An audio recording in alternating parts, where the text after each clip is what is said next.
Hello दोस्तों। तो आज हम देखने वाले हैं भारत की आंतरिक सुरक्षा प्रणाली यानी कि इंडियाज इंटरनल सिक्योरिटी सिस्टम। ये वीडियो का पार्ट 1 है। पार्ट 2 और पार्ट 3 भी आएंगे। तो वीडियो को देखिए और अच्छा लगे तो लाइक कर दीजिएगा। तो पहला है एनसीसी यानी कि नेशनल कैडेट कॉर्प्स। इसकी स्थापना 1948 में हुई थी और ये मिनिस्ट्री ऑफ डिफेंस के अंडर में आता है और इसका मोटो है यूनिटी एंड डिसिप्लिन, एकता और अनुशासन। भारत का राष्ट्रीय कैडेट कॉर्प यानी कि एनसीसी भारत में स्कूलों और कॉलेजों के छात्रों के लिए एक स्वैच्छिक संगठन है। इसकी स्थापना युवाओं में चरित्र, अनुशासन और सेवा की भावना विकसित करने के उद्देश्य से की गई थी। एनसीसी लड़कों और लड़कियों दोनों के लिए खुला है और इसके टोटल 3 विंग है: सेना, नौसेना और वायुसेना। एनसीसी अपने कैडेटों के लिए ड्रिल, शूटिंग, ट्रैकिंग, कैंपिंग और सामाजिक सेवा सहित विभिन्न गतिविधियों की पेशकश करता है। एनसीसी अपने कैडेटों के लिए नई दिल्ली में गणतंत्र दिवस परेड जैसे राष्ट्रीय और अंतर्राष्ट्रीय कार्यक्रमों में भाग लेने के अवसर भी प्रदान करता है। चरित्र विकास और अनुशासन पर ध्यान केंद्रित करने के अलावा एनसीसी युवाओं में देशभक्ति, नेतृत्व और राष्ट्रीय एकता को प्रोत्साहित करने के लिए एक मंच के रूप में भी कार्य करता है। लाखों कैडेटों के साथ इसे व्यापक रूप से दुनिया के सबसे बड़े युवा संगठनों में से एक माना जाता है। आगे है बीएसएफ यानी बॉर्डर सिक्योरिटी फोर्स।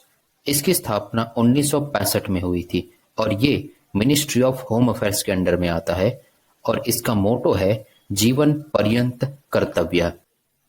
सीमा सुरक्षा बल यानी कि बीएसएफ भारत में एक अर्धसैनिक बल है जो पीस टाइम यानी कि शांति काल में देश की भूमि सीमाओं की रक्षा करने और सीमा पार अपराधों को रोकने के लिए जिम्मेदार है और इसका प्राथमिक कर्तव्य पाकिस्तान और बांग्लादेश के साथ भारत की सीमाओं की सुरक्षा सुनिश्चित करना है। आजादी के बाद से भारत की अंतर्राष्ट्रीय सीमाओं की सुरक्षा प्रत्येक सीमावर्ती राज्य से संबंधित स्थानीय पुलिस की जिम्मेदारी थी, जिसमें बहुत कम अंतर्राज्यीय समन्वय था। हालांकि 1965 के भारत-पाकिस्तान युद्ध के दौरान पाकिस्तान ने 9 अप्रैल 1965 को कच्छ में सरदार पोस्ट, छार बेट और बेरिया बेट पर हमला किया। इस हमले ने सशस्त्र आक्रामकता से निपटने के लिए राज्य सशस्त्र पुलिस की अपर्याप्तता को उजागर किया। इस प्रकार युद्ध की समाप्ति के बाद सरकार ने भारत की अंतर्राष्ट्रीय सीमाओं की रक्षा के विशिष्ट जनादेश के साथ एक एकीकृत सेंट्रल एजेंसी के रूप में सीमा सुरक्षा बल यानी कि बीएसएफ का निर्माण किया। बीएसएफ गृह मंत्रालय के प्रशासनिक नियंत्रण में है और यह भारत सरकार के मार्गदर्शन में काम करता है।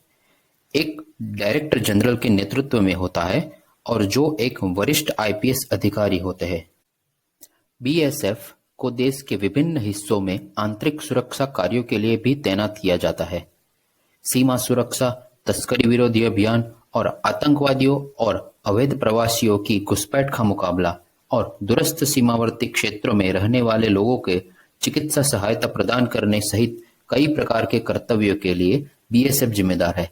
यह सीमावर्ती क्षेत्रों में कानून व्यवस्था बनाए रखने में अन्य कानून प्रवर्तन एजेंसियों की भी सहायता करता है। कुल मिलाकर सीमा सुरक्षा बल भारत की सीमाओं की रक्षा करने और देश की क्षेत्रीय अखंडता को बनाए रखने में महत्वपूर्ण भूमिका निभाता है। आगे है एचजी यानी कि होम गार्ड, जिसकी स्थापना 1962 में हुई थी और जो मिनिस्ट्री ऑफ होम अफेयर्स के अंडर में आता है। इसका मोटो है निष्काम सेवा।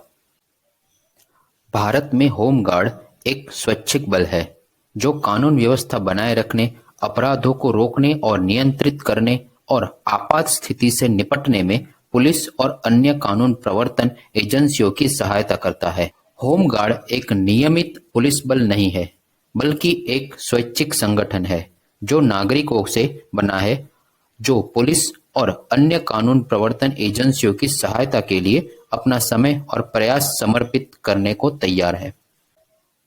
भारत में पहली बार दिसंबर 1946 में मुंबई में आपातकाल के दौरान पुलिस की सहायता के लिए नागरिक स्वैच्छिक बल के रूप में होमगार्ड की शुरुआत की गई थी।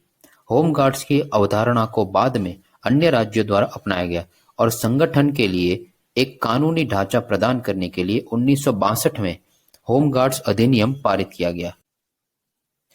होमगार्ड की प्राथमिक भूमिका कानून व्यवस्था बनाए रखने, यातायात नियंत्रण, आपदा प्रबंधन और आपात स्थिति में निपटने में पुलिस की सहायता करता है। वे सामुदायिक पुलिसिंग में भी शामिल है और बुनियादी प्राथमिक चिकित्सा और अग्निशमन में प्रशिक्षित है। होमगार्ड आमतौर पर त्योहारों, राजनीतिक रैलियों और अन्य सार्वजनिक कार्यक्रमों के दौरान सुरक्षा प्रदान करने और कानून व्यवस्था बनाए रखने के लिए तैनात किए जाते हैं।